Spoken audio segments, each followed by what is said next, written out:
That is the top of the hour, 1 o'clock. So I'd like to be prompt here and call the meeting to order, and we'll start with a roll call.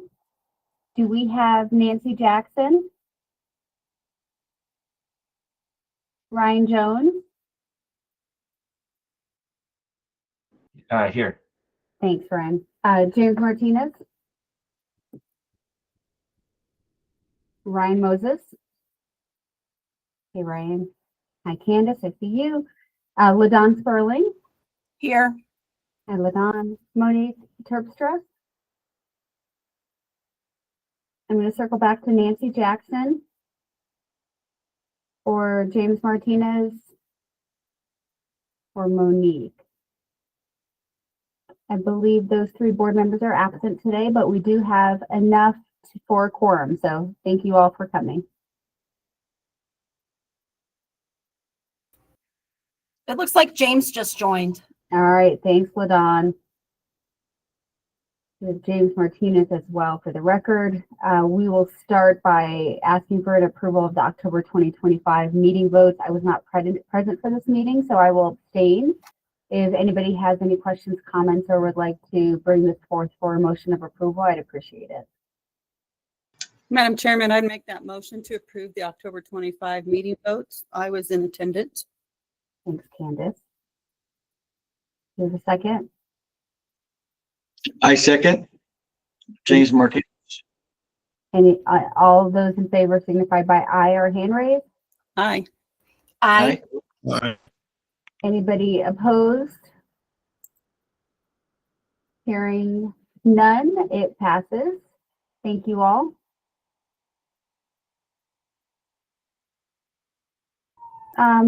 We have an update today by our director, our housing director, Tyler Jackal. Tyler, the floor is yours. Thank you, and thank you all for joining today. So really, I don't have too much of a larger update for everyone on the federal budget situation. As people can probably see, we are still on a federal shutdown.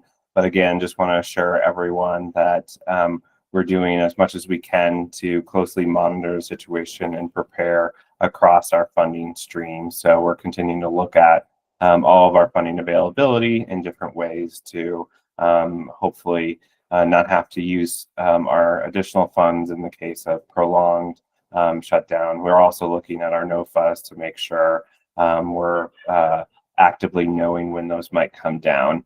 One thing I did want to note, just especially related to homelessness programs, there was a group of Republican representatives that have been pressuring and pushing HUD to really continue a lot of the critical funding for homelessness programs. Another update I just want to provide, the governor did issue his budget proposal last week. It is a very tight budget year, and the federal HR 1 bill that was passed a couple months ago continues to have really significant negative impacts on our state budget outlook. So really difficult time period, but for a lot of DOLA's programs and DOH's programs, they're not as affected in different areas. So that's just your brief introductions. Thank you all for the continued work. And I'm really excited to turn it over to our Office of Regulatory Oversight to really walk through the very important work occurring on the regional building codes for factory built structures. Thank you all.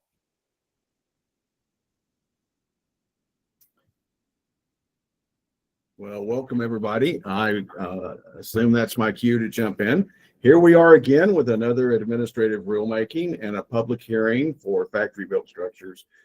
We realize we've got some new people on the State Housing Board, and we want to take a minute and remind everybody where the basis for these rules come from and what we're trying to get done with this administrative rulemaking. So I have a very short presentation. I will share my screen now, and we will jump into that, and then we will get into the public hearing for the first round of administrative rules on the implementation of Senate Bill 25-002. All right, if everybody could confirm that they can see that, we'll get started. All right, thank you. So I am been here about 3 years now, a little over 3, and I am the director of the Office of Regulatory Oversight. And so I have 2 programs that I deal with on a regular basis, and special projects as they pop up. One is the just go to the next slide here. Just to what our goal is in the Office of Regulatory Oversight is stronger protections for mobile home residents and safe, compliant housing options for all factory-built homes, and more resident-owned communities that provide long-term stability for park residents. So like I said, I have 3 primary functions. One is that mobile home park oversight, and I'll talk about that briefly. And then the real reason that we're here today is on building codes and standards. And we'll pay some special attention to Senate Bill 25-002, which is regional building standards, design standards for factory built structures. And then special projects where other legislation may come through. I also serve as a technical advisor to the OEDIT team that is looking at innovative housing incentive program grants and awards, and other challenges within Division of Housing where I can lend a hand. So the Mobile Home Park Oversight Program is a great program for the state. We have 10.5 team members on that. We manage complaints, registrations, park sales, compliance, and we have a community outreach liaison. As you know, mobile home parks are usually owned by a entity that leases the lots to the owners of the mobile homes themselves. So there is you've got a mobile home owner, or sometimes we call them manufactured homes, or sometimes we call them HUD code homes, right? That the person living in it owns that unit, but they get their utilities and lot lease from the mobile home park itself. So it is an important part of the solution for workforce housing and affordable housing across the state. And that's why this program gets attention. There are about 760 mobile home parks across the state.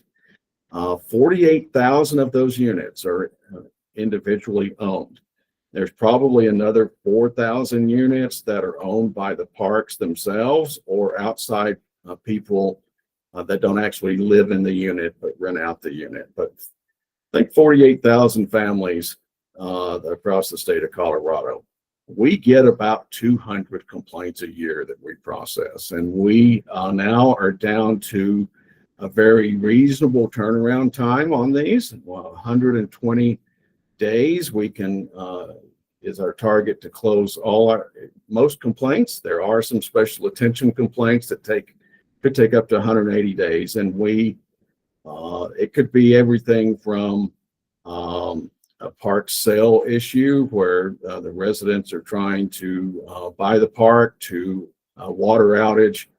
With winter coming up, we spend a lot of time watching the weather, and some of these hard freezes, people within the park sometimes don't get water, and then we work with if they file a complaint, we work with the park owner to make sure they get potable water and restroom facilities and shower facilities if it's going to be a long outage. So we deal with a lot of different residents across the state of Colorado, and the complaints team does a good job in sorting all that out. Building codes and standards. Now, building codes and standards is the program we're going to talk about that deals with factory built structures. These are, we've got 10.5 team members, and it's in primarily 3 different areas. Inspectors that are actually go out in the field. Their official work address is their state vehicle. And so they, every Monday we have a meeting on who's going to what corner of the state, and off they go to do the inspections for us. Plan reviewers. We have plan reviewers that actually take a look at every set of construction drawings for these factory built structures, and we make sure that everything is built to code. And then we have two great administrators that help process the registrations for the program and the inspections and the plan reviews. So that pretty much makes up that team. Some of you, I just wanted to remind on what a factory built structure is. A factory built structure is built in one location. It can be in state or out of state, and then it's moved to another location separate from the site where it was installed. So, and we only deal with closed construction. Closed construction, if you think about it, is something that the local building department cannot look inside and see how it was constructed. So think a wall panel where you've got an outside sheathing, you've got a membrane on the inside, you've got insulation, and then you've got drywall on the outside, right? And the whole house can be built that way. So what we do is we act as the local building department, regardless of where that unit is constructed, to make sure that it meets all the inspection requirements that a site-built structure would. So if we're talking a single-family home, just as you would do foundation inspections, rough framing, rough electrical, rough plumbing, drywall inspections, we make sure all that is done in the plant during the construction process of that home. Now, we have third-party agencies that are required to do that on our behalf. And we also require that the manufacturer, the factories, have a quality assurance manager that can stop production and make any corrections for any units in process as they are being built. And we have paperwork that tracks all that. Just to give you an idea of some of the types of factory built structures that we deal with on a daily basis, we deal more than just with housing. We deal with non-residential structures also. But we talked about housing and urban development code homes. We call them HUD code homes. These are the manufactured homes that are built to a federal standard, and I'll talk to that standard in just a second. But I am appointed by HUD to be the state appointed authority for HUD units coming into the state and make sure that those are installed correctly. And in case there's any complaints on those, we process those complaints on behalf of HUD. So we do not have any HUD factories in the state right now. So all these HUD code homes are coming from out of state. Tiny houses. You may have seen advertisements about these. A tiny house is just a very small modular home, right? And I'm going to talk about residential modulars in just a second. But a tiny house is under 400 square feet. There's a lot of uses for a tiny house, right? But it is a complete dwelling that can get a certificate of occupancy from the local building department if necessary. And it serves all the functions of a dwelling. Tiny homes. A couple years ago, the state created a product called a tiny home. Think of it as a tiny house on a vehicle chassis. It is still built to the International Residential Code. So it is a true dwelling. It's under 400 square feet on a chassis that can go on a temporary or a permanent foundation. And so these things are mobile, right? You can still hook up and move these if you want to. You can put it in an RV park if you want to. But it still qualifies for a dwelling if it's zoned correctly in that jurisdiction, but it is still mobile. We also deal a lot, we're starting to deal more and more with accessory dwelling units. Again, these are smaller units that are standalone, and for the factory built structures, they could be a number of things. Technically, you could have a ADU that is an add-on to on top of a garage, right? Or you could have it attached to the house. But mostly what we're deal with for accessory dwelling units is a separate, smaller residential structure that is attached on it's not the primary residence on a lot, it's the secondary residence on a lot, right? And so we deal with accessory dwelling units and make sure they're built to code also. Residential modulars, that's our bread and butter here. We see units coming in from across the country into the state of Colorado. We have factories in the state of Colorado that are actually building these. And they are, again, an IRC, International Residential Code type of structure that is built in one location, moved, and checked and inspected again by us when it gets here to its final location or by the local government, and gets a insignia saying that it is built to the approved plans. Now, then we also have non-residential modulars. We're seeing a lot of coffee houses and coffee popping up. Seven Brew is one that's coming into the state. You can start seeing these going in.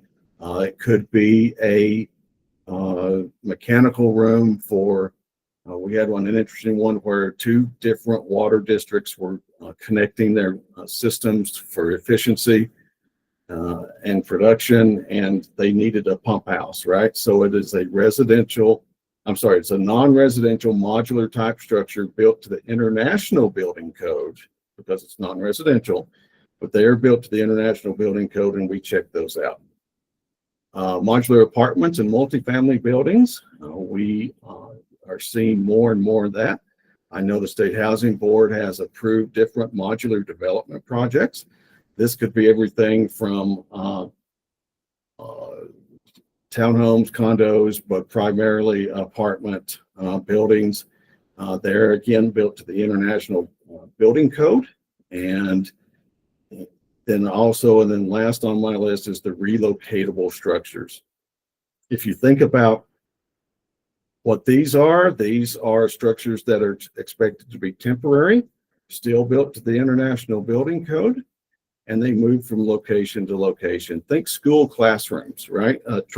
School trailer classrooms, where they're going to go in while the school is under construction or up for modification, or as an expansion until they build another school someplace.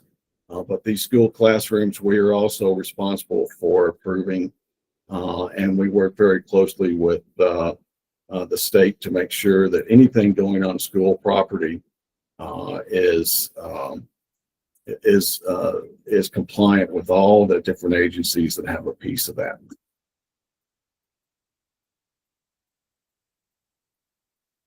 So I talked very briefly about the manufactured homes built to the federal HUD code, and I talked about the modular buildings and tiny homes or tiny houses built to the IRC and the IBC, whichever is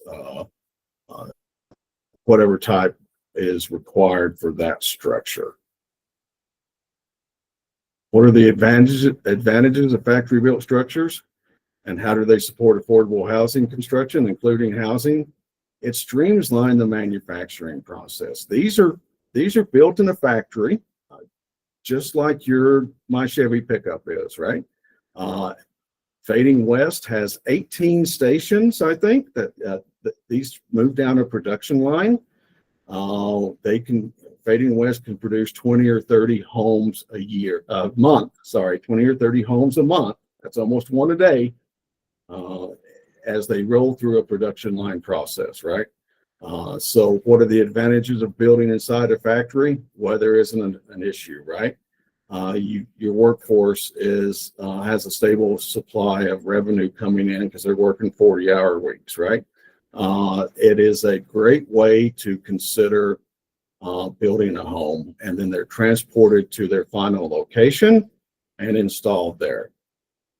That's one advantage. The key advantage here is that I really like to explain to people as a selling point is you can do the site construction at the same time you're building the homes.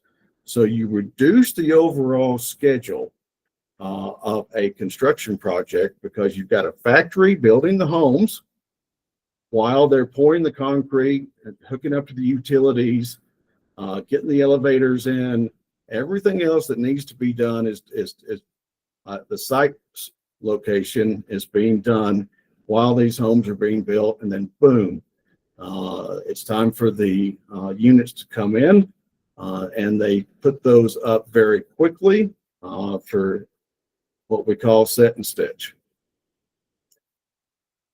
I wanted to give an example here on West Holden Place. If you guys are not familiar with this, this is a 77-unit apartment building built in the city of Denver, just off Santa Fe. And the cranes lift each section of the building into place, and it goes very, very quickly. If I am going to try to click on this link and see if I can share this 45-second video with you.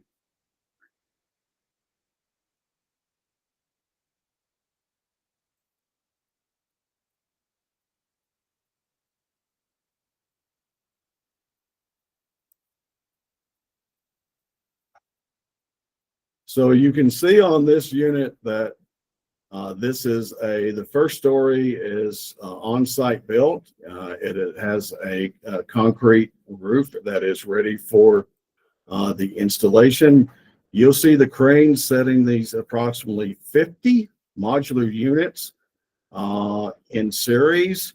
There was a little tent in the right-hand corner where some of us went and actually watched this and made some presentations. But again, 77 apartment buildings going up very quickly. They're set and stitch crews are working while they are craning these other pieces into place.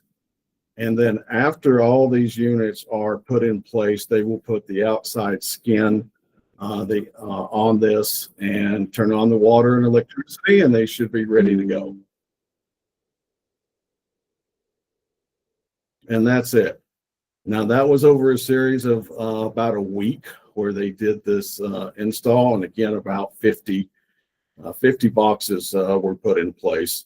The biggest challenge is on a project like this is finding some place to stage them, and traffic control and timing the units. And there are installation crews that go to, these units were produced in Idaho. They went to Idaho, tagged every unit the way they wanted them delivered, followed them down from Idaho to the staging area. And then you saw a series of semis bringing these things in just as fast as they could in order to get those units put. If anybody wants it's an Adam Berger development project called West Holden Place. And anybody can look that up. Contact us if you want that video to show any of your team members. We'd be happy to provide that. Now let's see if I can get back to the presentation.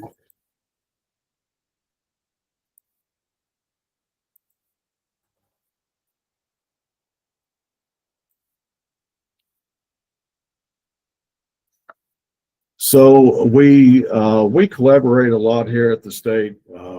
We worked also on the Senate House Bill 241152, which was the accessory dwelling unit bill. Like I said, I work closely with the Office of Economic Development and International Trade on their incentive programs. We also work closely with the Colorado Energy Office, the Colorado Resiliency Office, and the Department of Regulatory Agencies, and Colorado Fire Prevention and Control. We all have a piece of this. We all want to make sure that we have safe structures for people to live in, built to the building codes that we adopt here at the state. So let's talk a little bit about Senate Bill 25-002. This is the primary reason that we're here today. We just took an opportunity to give a little education up front on this, just to make sure everybody understands what and why it is that we're here today. So Senate Bill 25-002 is the regional building codes for factory built structures. There's a lot in this bill. It's a great comprehensive bill. We have listened to our stakeholders. not only local governments, but also the manufacturers on how to provide safe and efficient housing and to streamline our internal state processes. So this does a lot of that. We're going to break this rulemaking up into 3 different sections. Today, we're doing what we're calling rulemaking 1, and we'll talk about that. But the biggest thing in that the bill overall does is it clarifies the responsible parties in the state. It clarifies that the counties and municipalities may not exclude factory-built structures or impose more restrictive requirements. We have not run that into the past, but we always want to make sure that our local counties and municipalities understand this. And that all allows for the installers to be persons or businesses. This wasn't a request from the installation side of the industry to allow a installer to have more than one registered or certified installer in place, so that way they can do more than one unit at a time. We require the installers to supervise their installation crews on site. So it just makes sense if you've got a construction business and you're doing a lot of modular, that you really want 2 people and you want to do 2 registered installers. This allows them the capability of doing that. So that was a stakeholder input. This will also allow for third parties to perform final plan reviews. That's going to be the subject of rulemaking 1.5. We're not going to talk about that a lot today. And then it also directs the implementation of local government inspection requirements and registration responsibility and accountability requirements for all parties, including the GCs that are doing some of that groundwork. And that will be part of rulemaking 2 when we get to it. The biggest part of this bill is that it directs the development of regional building codes. As you know, what we are seeing, there are 320 local jurisdictions in the state of Colorado. Each has their own building code and each has their own unique design criteria. So the solution this bill was, the problem this bill was solving was to come up with a solution that allows the manufacturers to build a more than one unit off a set of approved construction drawings. Right now, and I'm from Elbert County, so I'm going to use Elbert County as an example. The town of Kiowa is the county seat, right? If I want to put a modular in the town of modular home in the town of Kiowa, I have to go to the Kiowa Building Department, look up their local design criteria, submit the construction drawings that are built to that unique set of design criterias, and then if I want to go into unincorporated Elbert County, or if I want to go into Simla, or if I want to go into the town of Elizabeth, I have to create another set of construction drawings. Could be the exact same unit, but it's going to be a different building codes and different design criteria. So what this does, this bill is going to develop regional codes, regional design criteria standards, where manufacturers can look it up. Now, we paid special attention in this bill's development to ensure that we are going to design those regional zones to the most stringent design criteria in that region. For example, wind loads and snow loads. So we will have a series of graduated wind loads where manufacturers can select, that will be their design criteria for wind load. There'll be one for snow load, radon, and other climatic zone. So let me show you a little bit on what we're doing. I mentioned the 320 jurisdictions.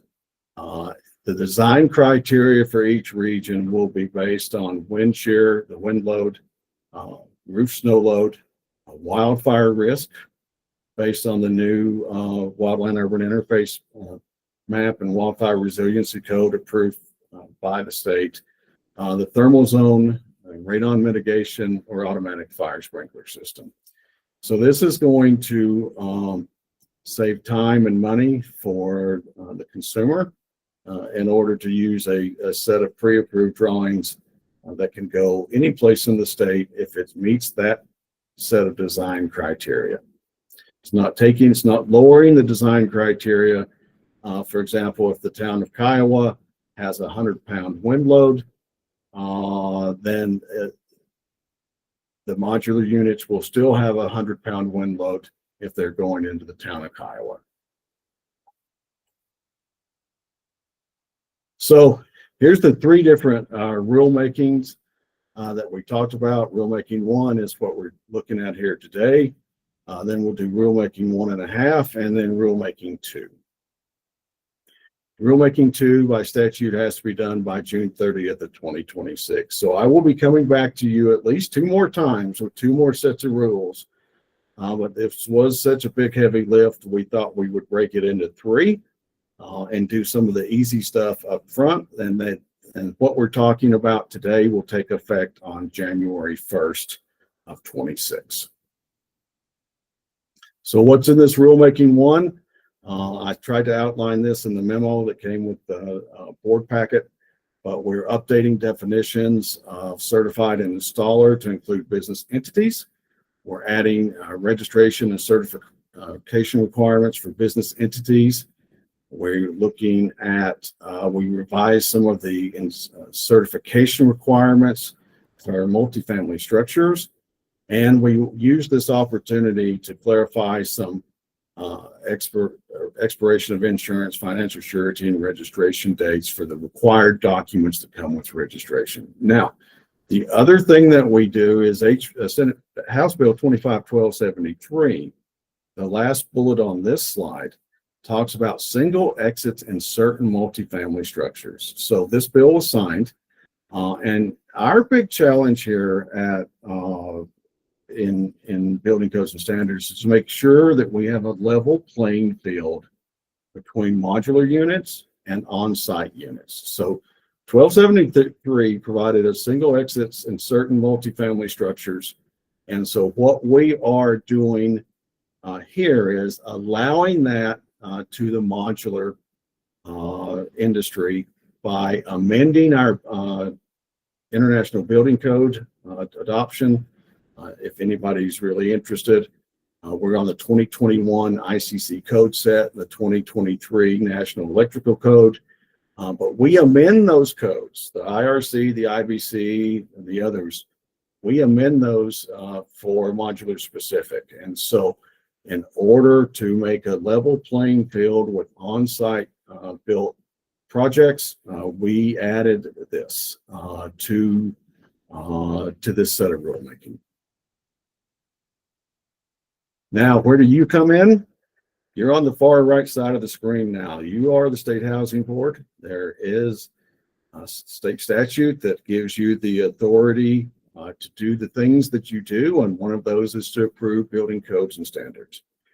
And so those come from our Technical Advisory Committee. Our Technical Advisory Committee is made up of 19 representatives. It was 15, but 002 changed that, added 4 more people, and it recommends the administrative rules that implements the statutes.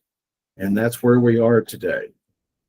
Just if you're interested in what the Technical Advisory Committee is made up of, very broad representation. We have 4 local building departments, chief building officials, with 4 different climate zones that cover most of the state. We have an electrician, plumber. We have 3 manufacturers on this. We have a representative of the tiny home industry, also energy conservation, factory built developer, climate resiliency, registered seller, a registered installer, emergency services or management, architecture, structural engineering, and organized labor. So we've been meeting every 2 weeks since July, I think, in order to get where we are today. And we are running meetings, twice a month until the end of March, when our work will be done and we'll come to you again with the final set of rules to be adopted. So In addition to working with that technical advisory committee, we reach out and get feedback to all of our stakeholders. And as you would expect, it's a very broad list. We send out all of our technical advisory committees meetings are publicly noticed and open to the public. And so we've had more than 50 meetings so far, and we've got more on the horizon. If anybody would like to attend a technical advisory committee, let us know. We also have a webpage where we stick those public notices.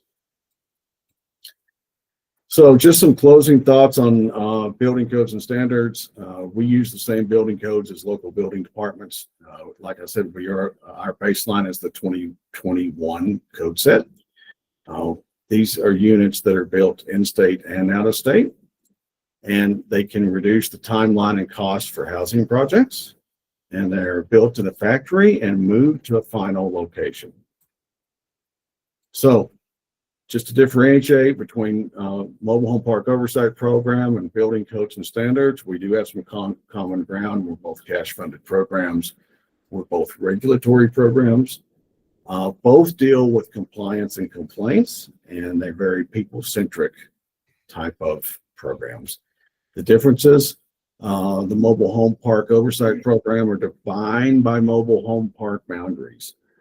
Anything less than 5 mobile homes, we do not consider a park by state definition. And of course, the individual HUD code units that you find on people's private land are not covered. Building codes and standards, our boundaries are state boundaries, right? Anything coming into the state of Colorado, except for the reservations. The reservations have their own building department. We provide technical assistance when requested for any projects on the reservations, and we're happy to run down there and help them out anytime they need us. And again, it's any factory built structures, and we're very structure centric in building codes and standards. Challenges and opportunities. We're all worried about federal shutdown. Staffing is also always a challenge, as well as the revenue and expenses. And the complaints are complex. They're extremely complex. And so they take a lot of time to sort out, but we do that. And then, of course, our North Star is that all people in Colorado have safe and affordable housing. Any questions or comments? The QR codes go to either the Mobile Home Park Oversight Program or to the building codes and standards newsletter. And I know I talked very fast, but I do want to pause for any questions. If there are any, otherwise, we will get into the public hearing.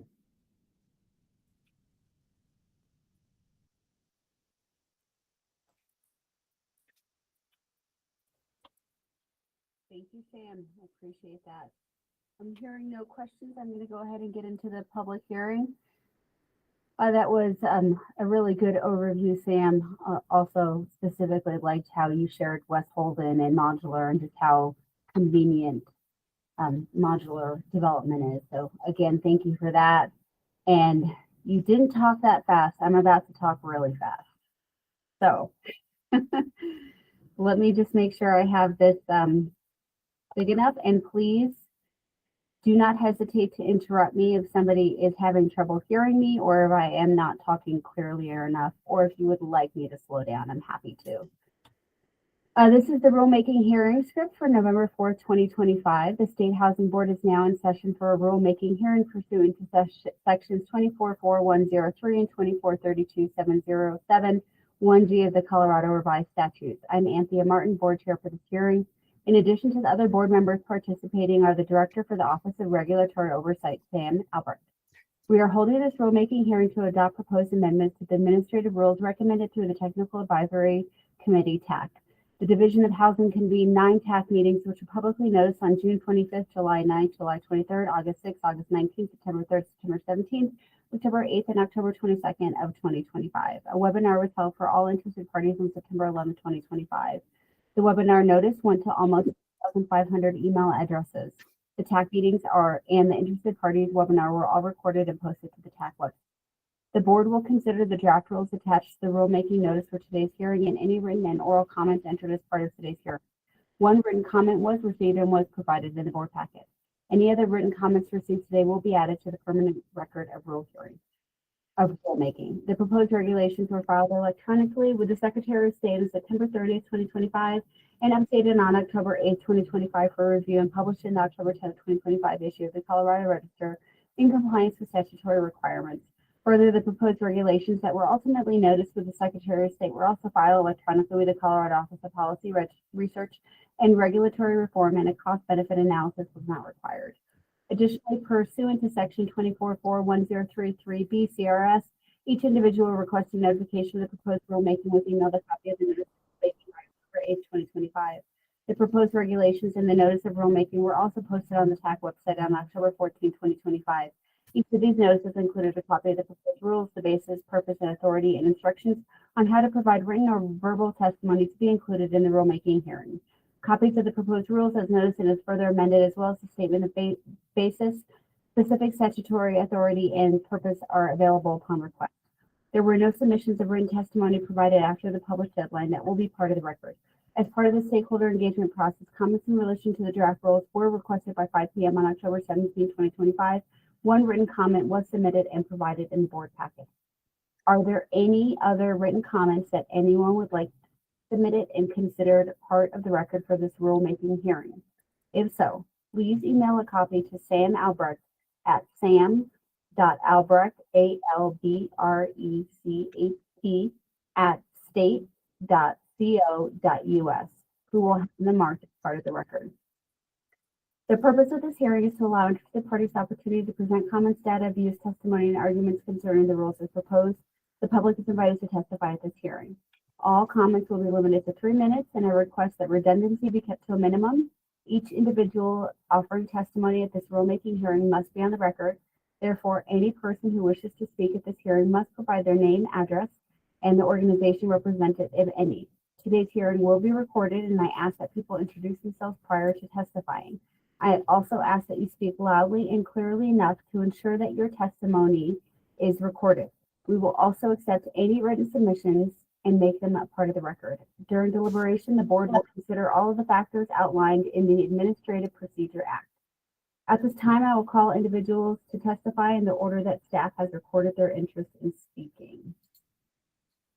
So, Chair Martin, we've had one person contact us about testifying, and that is Tawny Payton with Rocky Mountain Home Association. Excellent.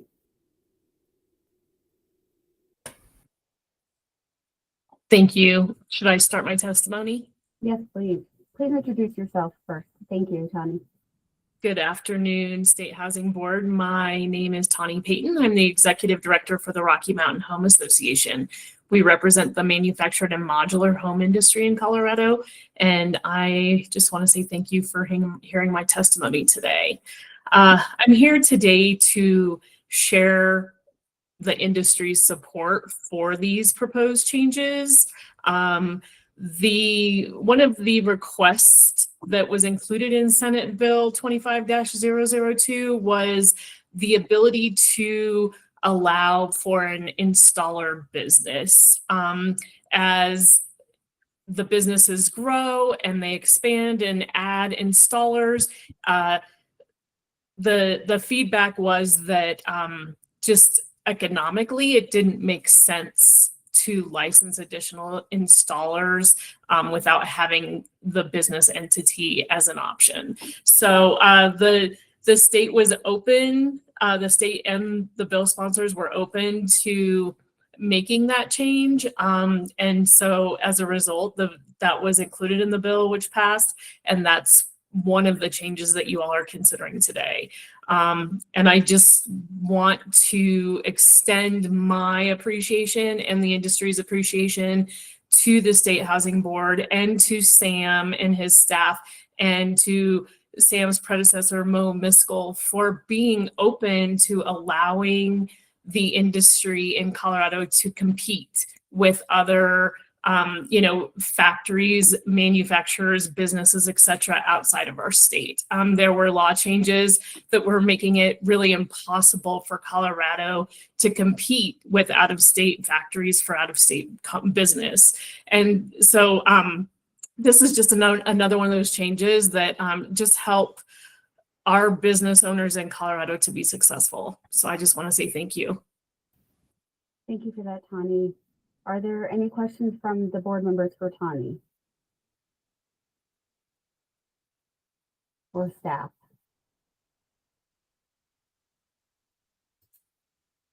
Hearing none, we appreciate your testimony.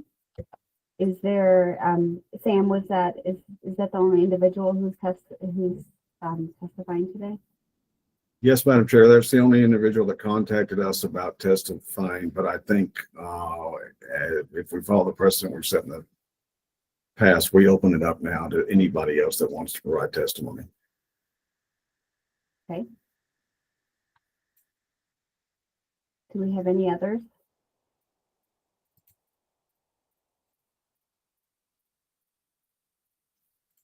It appears that we do not have any more testimony.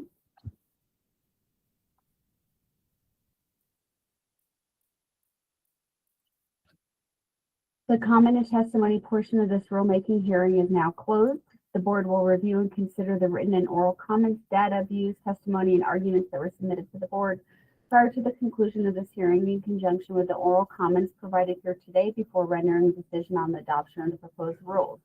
Would staff like to comment on the written testimony that was received before the deadline or the testimony that was provided here today? I'd be happy to. So the written testimony that was or written request for a change that we got was from the Colorado Municipal League. We looked at it. It was a minor revision to what we had currently already had in there, and I think in the memo or the staff packet we provide the wording that was before and the wording was after. So we're recommending that when we get down to the final vote that it is the revised wording is part of this. So it would be approving the administrative rules as amended in order to capture that. Okay, thanks, Sam. Are there any other comments from staff? All right, after adoption, the rules will be forwarded to the Attorney General's office with a request for an opinion on the constitutionality and legality of the rules. On or before the 20th day following the adoption of the regulations, the rules and the opinion of the Attorney General will be filed with the Secretary of State for publication in the Code of Colorado Regulations. On or before the 20th day following the adoption of the rules will be followed with the Office of Legislative and Legal Services as required by law. Any adopted rules become effective 20 days after publication of the adopted rules in the Colorado Register. Please note that the effective date of these rules will be December 31st, 2025 if adopted today.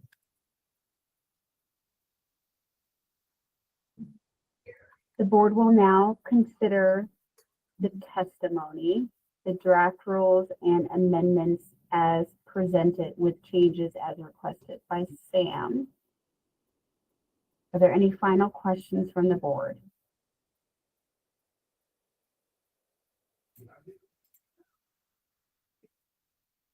Do I have a motion to approve the rules and amendments presented today? I'll move that that we approve these recommendations and amendments. As a former county commissioner, I know how the laws and the rules and the guidelines can all be different, and I think this is a good step. So thank you for your very clear presentation, Sam. Thank you, Nancy, for that motion. And Nancy noted that you are in attendance. Thank you. Is there a second? Second, this is LaDawn. Thanks, LaDawn. Any further discussion? I can ask for a vote of approval, signified by aye or hand raise. Aye. Aye. Is anybody opposed or needs to recuse themselves? The administrative rules have been passed at this time. I close the rulemaking hearing at this time, and I thank you all for your patience and your cooperation. Thank you all.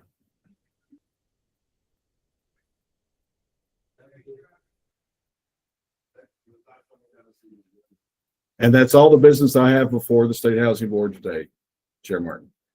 Thanks, Sam. I believe that was the last item on the agenda. I don't have the agenda in front of me. Is there anything else I'm missing? All right. No, just thanks to everyone. Yeah, thank you all. Take care. Take care. Bye.